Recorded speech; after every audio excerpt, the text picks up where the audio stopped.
ভাই যে খেত হ্যাঁ এই খেত খেত এটা ঠিক আছে এটা সব সাফ করে নেবা ঠিক আছে সব সাফ করে লাগবে রে। হ্যাঁ যাও টিয়া এমনি মাইসের দিয়ে 2000 হ্যাঁ তোমার আমি 5000 টাকা দিমু হ্যাঁ শীত বেশি তো হ্যাঁ দেখে শুনে কাম করো ঠিক আছে এবার আমি টাকা একটু পরে লয়ে গেছি ঠিক আছে যাও আচ্ছা হইলো। সাফ করলে তাহলে আমি গেলাম আচ্ছা আপনি জান গো টিয়া মো নিয়ে একবার আইবেন বুঝেন। আচ্ছা নাম একটু খারাপ মনু খারাপেন নাকি? আচ্ছা তুমি সাফ করে কিবা দি করে তো আচ্ছা আচ্ছা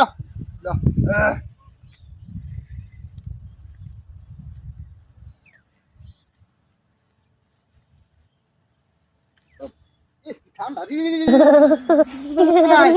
এই একটা বিড়ি খাইলো ঠান্ডা তো বেশি তো হ্যাঁ হ্যাঁ আচ্ছা তাহলে আপনি তো একটা বিড়ি খাইলো হ্যাঁ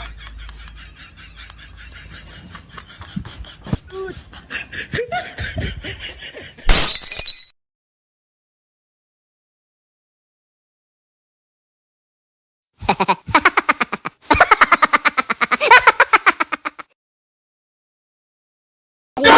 ha ha!